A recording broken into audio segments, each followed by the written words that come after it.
हमारी ननद। अंजलि की उम्र लगभग 30 साल हो चुकी थी। वो एक स्कूल में टीचर की जॉब करती थी। अंजलि के घर में उसकी माँ के अलावा उसका छोटा भाई और भाभी भी रहा करते थे। 30 साल की उम्र होने के बाद भी अंजलि की अब तक शादी नहीं हुई थी। इस बात को लेकर अंजलि की माँ रुक्मिणी देवी काफी परेशान रहा करती थी। माँ, मैं स्कूल जा रही हूँ, जरा मेरा टिफिन तो दे दीजिए।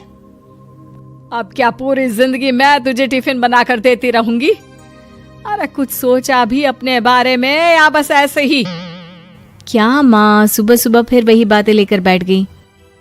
माँ गलत क्या कह रही है अंजलि दीदी, इतनी उम्र हो चुकी है आपकी, माँ कब तक आपकी सेवा करती रहेंगी? भाभी, मैंने माँ को कब कहा कि मेरी सेवा करो? वैसे भी अपना टिफिन मैं खुद तैयार कर लेती हूँ, बस टेबल से उठाकर देने को ही तो कहा था। वैसे अंजलि दीदी, देखा जाए तो टिफिन उठाकर देने की उम्र तो आपकी है। आपका अपना घर परिवार बच्चे होते तो ये जिम्मेदारी आज आप पूरी कर रही होती। एक बात मेरी समझ में नहीं आती, अगर मेरी शादी नहीं हुई तो इसमें मेरी क्या गलती है और तुम सब लोग मेरे पीछे क्यों पड़े रहते हो?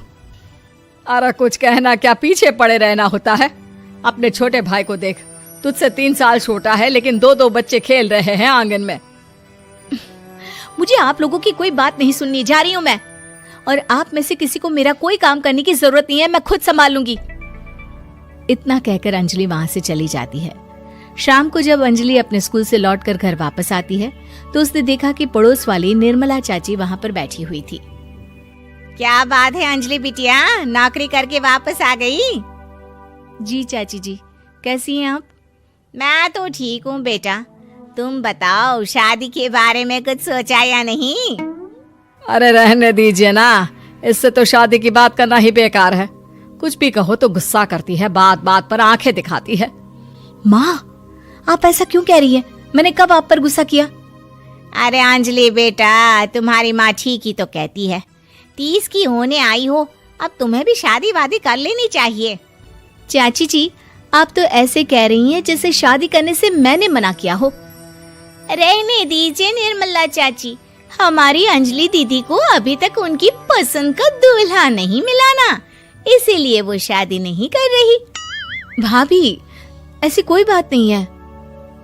अरे तो फिर क्या बात है? तुम्हारी माँ ने तुम्हारे लिए इतने रिश्ते ढूंढे लेकिन तुम्हें कोई पसंद ही नहीं आता। क्या है ना चाची जी, हमारी ननद रानी नौकरी जो करती है ऐसे ही थोड़ी ना किसी को पसंद कर लेंगी। अरे भाई, नौकरी का घमंड है तो बात अलग है, कोई और बात हो तो बताओ, कोई रास्ता निकाला जाए। नहीं नहीं चाची जी, कोई बात नहीं है, बस मुझे अभी तक अपनी पसंद का कोई मिला नहीं है। सुन लिया आपने, इस लड़की के तो पर निकल आए हैं और इतनी उम्र में अपनी पसंद का कोई मिलेगा भी नहीं इसे।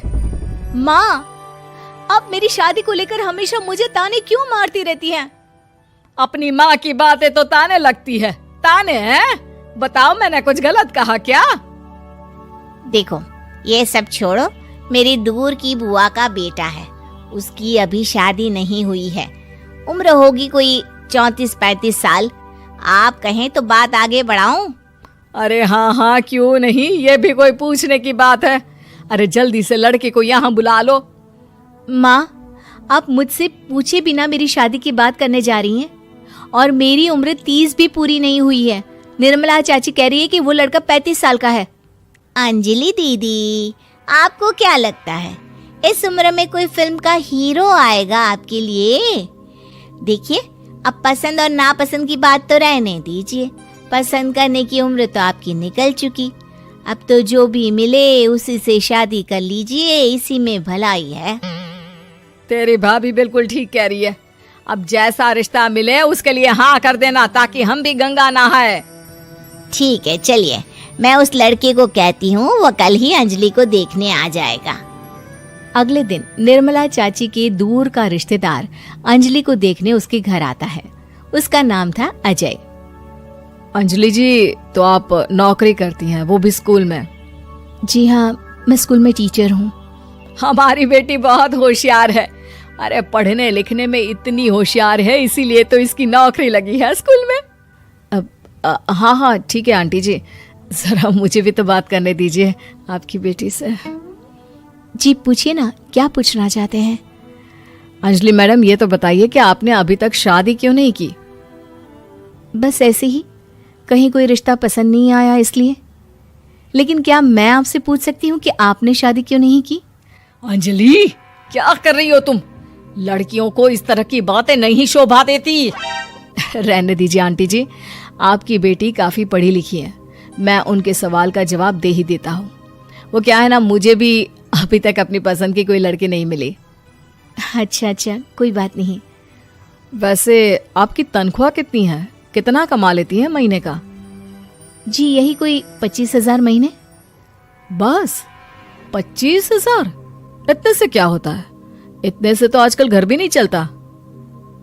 आपके कहने का क्या मतलब है? अरे मैं तो ये सोचकर आया था कि नौकरी वाली लड़की है, आराम से 40,000 कमाती होगी। माफ कीजिएगा, आपका और मेरा रिश्ता नहीं हो सकता। जी कोई बात नहीं, मुझे भी आपके साथ शादी करने में कोई इंटरेस्ट नहीं है। अंजलि, किस तरह की बात कर रही हो? घर आए रिश्ते को ठुकरा रही हो तुम। दीदी, अब इस उम्र में आपको इतनी अकड़ नहीं दिखानी चाहिए। अच्छा खासा रिश्ता हाथ से निकल गया, कहीं ऐसा ना हो कि जिंदगी भर कुंवारी ही रह जाओ आप। कुछ दिन और ऐसे ही निकल जाते हैं और अंजलि की शादी कभी नहीं होती। अंजलि के परिवार वाले बिंदास उसे ताने मारते रहते हैं, लेकिन अंजलि एक बड़ी नौकरी की तैयारी करती है और उसमें सिलेक्ट होने के बाद अंजलि को एक बहुत बड़ी नौकरी मिल जाती है। अब तो दीदी के नखरे और भी ज्यादा बढ़ जाएंगे भाई, अब तो इतनी बड़ी नौकरी जो लगी है, अब इनकी शादी होने से रही।